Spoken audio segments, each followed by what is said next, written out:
बिस्मिल्लाहिर्रहमानिर्रहीम।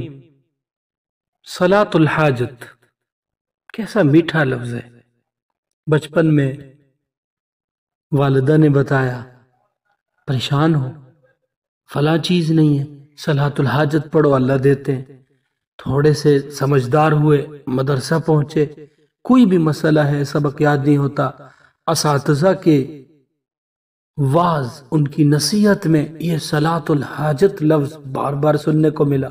थोड़े से और समझदार हुए तो लोगों से पूछा, यार ये सलातुल हाजत है क्या? आपने कहा 2 रकात नमाज पढ़ो, हमने पढ़ी, अल्लाह ने हमें दिया, लेकिन ये सलातुल हाजत क्यों कहते हैं इसको? तो एक शख्स कहने लगे, ये मैं अपने बचपन का वाक़या सुना रहा हूँ कि बेटा सलात का माना होता है नमाज। उस वक़्त जो मुझे अल्फाज बताए जा रहे थे, और हाजत कहते हैं हमारी जो भी परेशानी है, जो भी मसला है, जो भी हमें दरकार है, उसको हाजत कहते हैं। यानी कि इसको कहते हैं आपकी ज़रूरत वाली नमाज। ये अल्फाज थे।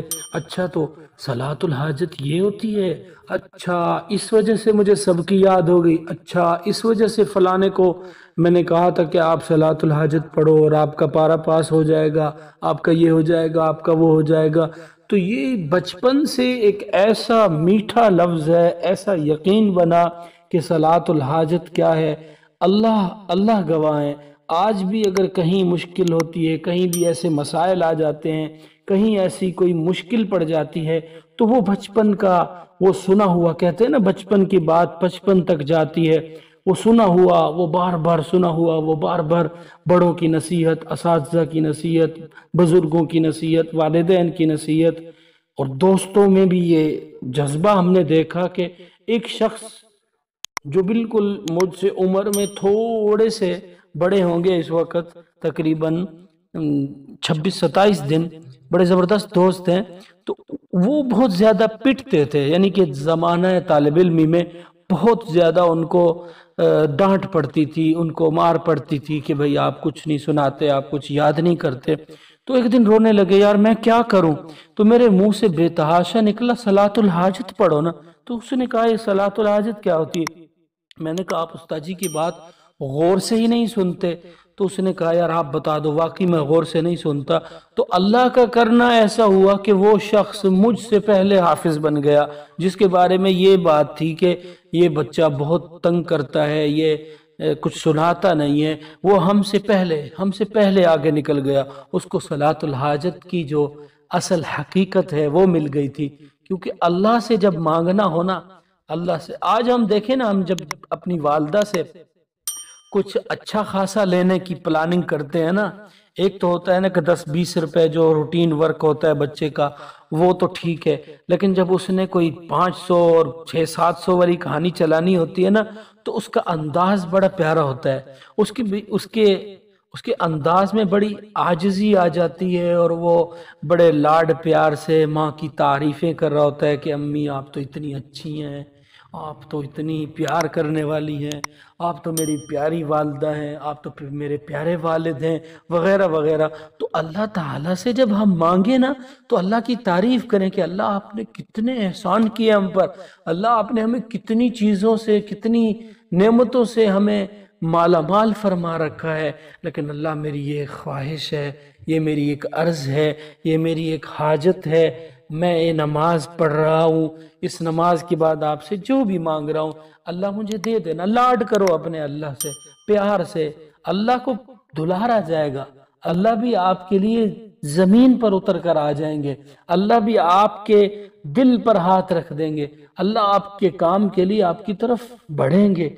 जैसा कि हदीस का मफहूम है कि जो शख्स, अल्लाह ताला फरमाते हैं कि जो शख्स मेरी तरफ एक हाथ बढ़ता है, मैं 2 हाथ बढ़ता हूँ, और जो शख्स एक बारिश बढ़ता है, मैं 2 बारिश बढ़ता हूँ। यानी कि जितना इंसान अल्लाह की तरफ बढ़ता है, अल्लाह उसकी तरफ और ज्यादा मुतवज्जे होते हैं। तो सलातुल हाजत का एक जबरदस्त अमल आपको बतलाने जा रहा हूँ। इंतहाई इन्हिमाक से आप इसको पढ़ें। कोई भी काम है, किसी भी तरह का, और ख़ास तौर पर ये जो बीमारियों के मसाइल हैं, और ये जो छुआ छुई की बीमारी है, اور یہ اسی طرح گھر میں ایک بیمار ہوا تو اس کے ساتھ 3 4 7 اور بیمار ہو گئے، ایسے امراض کے لیے، اور ایسے امراض جیسے ہیں کہ پھر انسان جو پہلا تھا وہ تو ٹھیک ہو جاتا ہے، دوسرا بیمار ہوا اس کی وجہ سے تیسرا چوتھا بیمار ہو جاتا ہے۔ ایسے سلسلے کو روکنے کے لیے اس عمل کو لازمی کیجئے گا۔ کوئی سحر کا مریض ہے، کوئی نظر بد کا مریض ہے، کوئی تعویذات کی زد میں آیا ہوا ہے، کوئی حاسدین کے حسد کے بھیڑ چڑھا ہوا ہے، آپ کوئی بھی کسی طرح کا بھی مریض ہے، اس کے لیے آپ اس صلاۃ الحاجت والے عمل کو لازمی کریں۔ صلاۃ الحاجت میں آپ نے آنا ہے، اس کے پڑھنے کا طریقہ ہے یہ ذرا سن لیں۔ آپ نے سورہ فاتحہ پہلی رکعت میں سورہ فاتحہ جب پڑھیں گے، اس کے بعد آپ نے یہ والی آیت پڑھنی ہے، شہید اللہ انہ لا الہ الا هو والملائکہ واولو العلم قائما بالقسط لا الہ الا هو العزیز الحکیم، 7 مرتبہ۔ پھر اسی طرح اپنی رکعت کو مکمل کریں گے۔ دوسری رکعت میں آپ نے آ کر سورہ کوثر کو 7 مرتبہ پڑھنا ہے، انتہائی مجرب عمل ہے۔ آپ نے اس کے بعد دعا مانگنی ہے، اور دعا کے شروع میں درود پاک جو ہے آپ کا 3 بار ہو، اور آخر میں بھی 3 بار ہونا چاہیے۔ انشاءاللہ آپ کا کسی طرح کا بھی مسئلہ ہے، میں نے آپ کو بتلایا ہے کہ صلاۃ الحاجت کی جو چاشنی ہے نا، جو اس کی مٹھاس ہے، وہ جس نے بچپن میں، پھر لڑکپن میں، پھر جوانی میں اس کو پڑھا ہوگا، وہ اس کو ضرور سمجھیں گے کہ صلاۃ الحاجت ہے کیا۔ وہ مومنین کا تو یہ شیوہ ہے کہ جب بھی کوئی مسئلہ ان کو پیش آتا ہے، وہ فوراً اللہ کی طرف رجوع کرتے ہیں، اور اللہ کی طرف رجوع کرنے کا سب سے واحد جو طریقہ کار ہے، جو سب سے ڈائریکٹ طریقہ ہے، وہ ہے نماز۔ انشاءاللہ امید کرتا ہوں آپ اس پر لازمی یقین کامل رکھ کے کریں گے۔ وآخر دعوانا الحمدللہ رب العالمین۔